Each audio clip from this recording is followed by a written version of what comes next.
É, galera, quando surge um novo líder no Brasileirão, eu surjo por aqui, trazendo o que o pessoal do Sport Center da ESPN falou depois dessa grande vitória do Palmeiras contra o Internacional, 3-0 na Arena Barueri. E a gente, claro, vai pedir primeiro que você deixe seu like aí no vídeo, coloca aí um positivo para cima, clica aí embaixo no positivo para cima.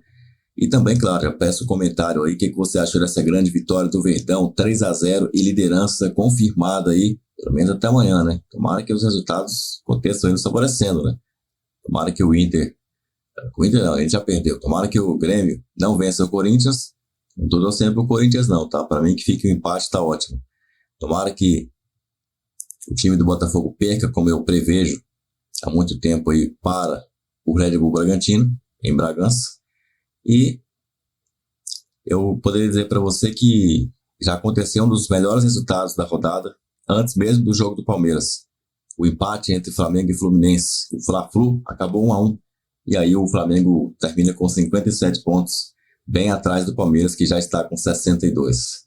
É, meus amigos. Como diria um amigo meu, rapadura é doce, mas não é mole não. A vida é bela. Nós é que peteca ela. Vamos lá então ver o que o pessoal da ESPN falou depois dessa grande vitória do maior campeão do Brasil, alcançando a liderança do Brasileirão. A gente está de volta com o Sport Center e eu falei que estava combinado que a gente ia direto para a Arena Barueri, né? Então é para lá que a gente vai. Vamos conversar com Vinícius Nicoletti, que acompanhou de pertinho esse jogo interessante para o Palmeiras, que deu a liderança para o Palmeiras 3-0 em cima do Internacional. Fala, Vini, tudo bem? Boa noite, bem-vindo. É isso aí, Marcela. Boa noite para você, boa noite aos companheiros, fãs de esportes. Pois é, o Palmeiras assumindo provisoriamente a liderança do Campeonato Brasileiro com essa vitória aqui contra o Internacional, 3-0. O Palmeiras voltou a jogar bem depois da derrota contra o Flamengo, não fez uma boa partida e hoje foi o contrário. Fez um primeiro tempo muito bom. Claro que o Internacional teve chances também no primeiro tempo. O Alan Patrick furou uma bola na área. Segundo, melhor ainda. Duas boas defesas do goleiro Everton, que também apareceu no segundo tempo. Mas o Palmeiras criou mais chances e conseguiu marcar o primeiro gol ainda na primeira etapa com o Zé Rafael. Destaque mais uma vez do Palmeiras, o garoto Hendrick, que teve duas finalizações perigosas no primeiro tempo, acertou uma bola na trave, chutando de longe, de perna direita e passes para os companheiros. No segundo tempo, o Hendrick voltou a marcar, chega a 9 gols nesse Campeonato Brasileiro. É o artilheiro do Palmeiras na competição, no ano ele tem 12. Então destaque aí mais uma vez o Palmeiras, protagonista nessa arrancada e nessa liderança do time também nessa fase do campeonato, faltando 4 rodadas. O Hendrick agora, inclusive, vai se apresentar à seleção brasileira que enfrenta a Colômbia terça-feira em Barranquilha. E depois do Hendrick, uma jogada do Vanderlan e o Rony voltou a marcar. Ele não marcava há quase 3 meses. O Rony apareceu bem também no segundo tempo, entrou no lugar do Hendrick e o Palmeiras conseguiu essa vitória consistente, mostrando mais uma vez o poder de reação. É um time que mostra muito altos e baixos durante essa temporada, mas consegue reagir. Não foi a primeira vez. Está oscilando bastante, inclusive, nesse Campeonato Brasileiro, também na temporada, fazendo bons e jogos, às vezes, abaixo, mas mostra o poder de reação e agora aí vai descansar na data FIFA, torcendo para os concorrentes tropeçarem. Caso do Botafogo, que amanhã enfrenta o Bragantino, depois o Botafogo tem um jogo a menos contra o Fortaleza e o Palmeiras só enfrenta o Fortaleza depois dessa data FIFA, depois dos 2 jogos da seleção brasileira.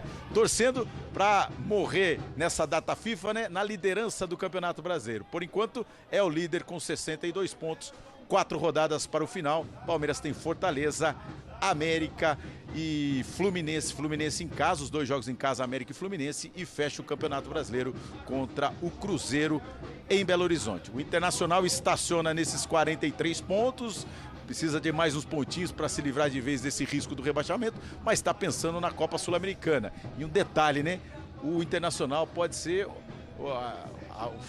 a balança ali, né, para esse título, né? Decidir esse título, porque ele vai enfrentar Bragantino, depois Cuiabá e Corinthians, e na última rodada o Botafogo. Lembrando que o rival do Internacional, o Grêmio, tá nessa disputa, tá na briga também pelo título brasileiro. Então é isso, Marcelo, uma boa partida do Palmeiras, mostrando esse poder de reação. Daqui a pouquinho a gente volta aqui da Arena Barueri para mostrar a entrevista dos treinadores e também dos personagens dessa vitória alviverde. Tá certo, Vini. Obrigada aí pelas informações. Então, daqui a pouquinho a gente volta para a Arena Barueri e a gente vai para a Zona Mista com as entrevistas coletivas do Tchatcho Kudê e também do Abel Ferreira. Professor, é o momento ideal para o Palmeiras começar a mostrar um pouquinho de estabilidade nesse futebol e dá para se esperar disso nesses últimos 4 jogos do Verdão? Acho que sim, Marcela, porque o Palmeiras tem um trabalho acumulado, né? A gente fala, enfim, o Palmeiras líder do campeonato pela primeira vez. Mas se você pegar os últimos anos, o Palmeiras com certeza é o clube que mais vezes esteve na liderança do campeonato. Então tem um trabalho acumulado muito bom. O Abel achou uma nova forma desse time jogar com os 3 zagueiros. Hoje ele não tinha um dos zagueiros, que era o Gustavo Gomes, mas o Marcos Rocha também fez muito bem essa função no primeiro tempo. Um primeiro tempo muito equilibrado e muito parecido esse jogo com os melhores momentos da vida do Palmeiras do Abel. Sim. Nem sempre o Palmeiras do Abel foi dominante durante a partida, mas muitas vezes ele chegou ao resultado da maneira como chegou hoje. Aliás, hoje tem mais do que tinha. Tem um garoto chamado Endrick, que é melhores momentos fora da curva, né? Foi mais uma noite de Endrick. Eu digo mais uma, porque nos 4-3 contra o Botafogo também tinha sido uma noite de Endrick. E o Nicoletti falou de oscilação, mas é aquela coisa, quem não oscilou até agora, não é verdade? Sim. Só o Botafogo não havia oscilado e agora está oscilando. Então o Palmeiras está muito no páreo por esse título, principalmente pelo trabalho acumulado das últimas temporadas. Tem muita garrafa velha para vender. O Botafogo não está oscilando, o Botafogo está normal. É engraçado, ele oscilou no primeiro turno, oscilou para cima, agora está novamente numa temporada em que ele não começou tão bem. É uma alegria, até para mostrar e para fazer e para calar os críticos. Muitos querem que o menino com 16 anos já mostre absolutamente tudo o que ele tem. Não tem como ele fazer isso. E aí agora, no final dessa temporada, ele consegue um pouco mais de maturidade, aos 17 anos, mostrar um pouco mais do futebol, porque ele tem muito mais para mostrar. A gente tem os números do jogo, tá? O Internacional, então, com mais posse de bola, 61-38. O Internacional ficou atrás do jogo, né, o tempo inteiro, então correndo atrás do placar o tempo inteiro. Então, também isso explica essa posse de bola. Mas nos outros itens, é o Palmeiras dominando chutes no alvo. 18-10 no alvo para o Palmeiras, 7-5 no alvo para o Inter, 4 chances para o Palmeiras, 2 chances para o Inter. Ações na área rival, 16-13 e desarmes, 21-10. O Vinícius Nicoletti tocou num ponto muito interessante em relação ao Internacional ser o fiel da balança. Vai ter alguns jogos, eu imagino, vão ter alguns jogos nesse campeonato que o Internacional vai olhar e vai falar, vai deixando aí na frente, afinal é o Internacional que se preocupa demais com o Grêmio também, professor. O jogo de hoje tinha esse aspecto. Tinha. Né? O jogo com o Botafogo vai ter também, que é a última rodada. E contra o Bragantino, eventualmente. Que é depois desse. Agora, o Internacional desses últimos jogos, incluindo o de hoje, terá 3 jogos contra os postulantes a título. Então, a questão do Inter é meramente matemática. Ele tem futebol para não se preocupar com o rebaixamento. Mas alguns pontos há de fazer. Creio que os jogos contra o Cuiabá e mesmo o Corinthians na Arena Corinthians sejam mais acessíveis para fazer esses pontos. É um time que é uma pena esse time, pelo trabalho, inclusive do Kudê, ser um time hoje condenado a não jogar a Libertadores do ano que vem. O máximo é a Sul-Americana. E hoje o Kudê estava sem cachecol. Se esse homem usa cachecol com o calor que está hoje aqui em São Paulo, olha, seria o cúmulo da superstição. Aí nada mais atrapalharia o Kudê e o seu cachecol, né? Olha aí, os times, né, e os pontos do segundo turno do Campeonato Brasileiro. E é um Palmeiras que realmente cresce no momento certo, contando, logicamente, com a queda brusca do Botafogo nesse segundo turno. O Palmeiras está com 28 pontos em 15 jogos, o Atlético Mineiro 27 em 14, Red Bull Bragantino 26 em 13 jogos, o Grêmio 25 em 14 e o Flamengo 25 pontos nesses 14 jogos de retorno. É realmente um Palmeiras que consegue mostrar isso, mas é principalmente pelo tempo do trabalho do Abel que você vê esse Palmeiras nesse momento importante conseguindo arrecadar esses pontos que podem dar o título no Campeonato Brasileiro? Tempo de trabalho bom, né? Eu não sou daqueles que ficam defendendo trabalho de técnico. Mas assim, é difícil a gente ter tempo de trabalho de treinador que Justamente. perde. Então... E é um time muito maduro, com aquela história da cabeça fria e coração quente. Vai ficar para a história o que esse time conseguiu. A gente está falando da remontada em termos europeus em cima do Botafogo. Sim. O Botafogo deu muita moleza, mas foi o Palmeiras que num jogo contra o Botafogo esteve perdendo por 3-0, a pique de tomar o 4-1 com um pênalti do Tiquinho, que o Tiquinho perde, e nos poucos minutos que faltavam, esse time foi buscar no próprio confronto direto contra o Botafogo. Isso não é de agora, né, Marcelo? O Abel inclusive, falou, aquele jogo não deixou só o Palmeiras vivo, que lá deu chance para todos os outros, e de lá para cá o Botafogo não conseguiu ganhar. Mas, enfim, bateu o Botafogo. Que pode fazer isso. Se o Botafogo tivesse ganhado, já era. Ele é um técnico muito competente, e eu mesmo faço muitas críticas ao Abel, principalmente a comportamento. Ficaria 9 pontos do vice-líder, que era o Palmeiras. Mas fora isso, a gente reconhece, ele é um técnico competentíssimo. Ele consertou esse caminhão andando. Sim. Na Libertadores e com mudanças que ninguém estava esperando. Exato. Quem é que imaginar Brandon e Endrick e o Rony no banco de reservas, Arthur no banco de reservas? Quem é que imaginar essa reformulação? Acho que nem ele estava acreditando direito, claro, professor. Como mais atrás também ele achou soluções com o Rony, que era um jogador meramente de velocidade. Ele recuperou jogadores tão criticados pela própria torcida do Palmeiras. Eu acho que, novamente, ele tem um plano. E a pergunta é, o Palmeiras hoje é o favorito ao título do Campeonato Brasileiro?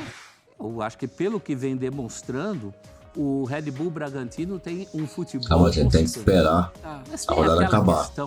Da tal da perguntar isso na segunda-feira. O próprio Red Bull, na partida anterior contra o São Paulo, devia ter jogado como o São Paulo jogou. Parecia que o São Paulo aqui postulava ao título. Depois da noite de hoje, eu acho que o Botafogo vai jogar contra o Bragantino ainda mais preocupado do que jogaria, porque viu que o Palmeiras vem forte. E esses números do Palmeiras no Brasileirão de 2023, o aproveitamento de 60,8%, segundo o ranking, os gols marcados segundo o ranking, né? Porque tem ainda o Botafogo com menos jogos. Então, o aproveitamento do Palmeiras ainda fica menor.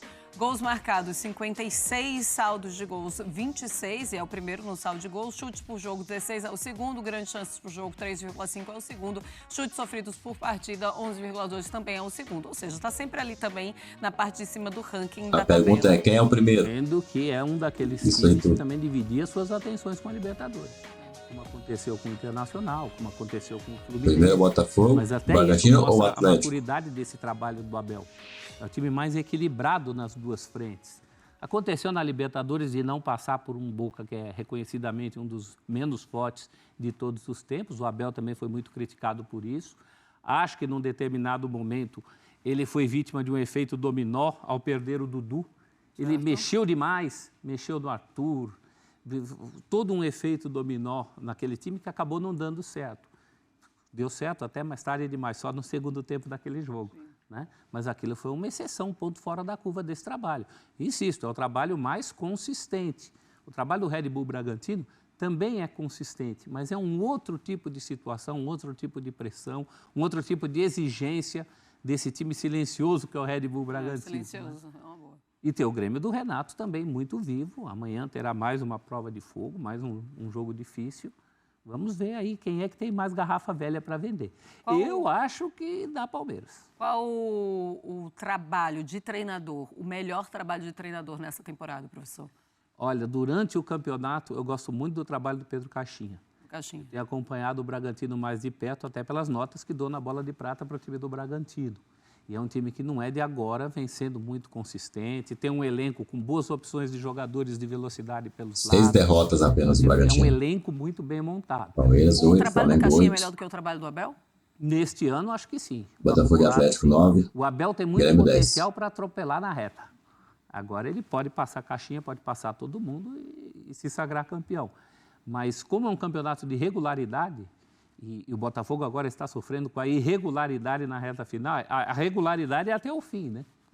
É até o fim. Então, num cabeça a cabeça entre Palmeiras e Bragantino, o Palmeiras parece ser mais consistente e tem um caminho que também não é tão complicado assim. Acho que esse caminho do Palmeiras é interessante.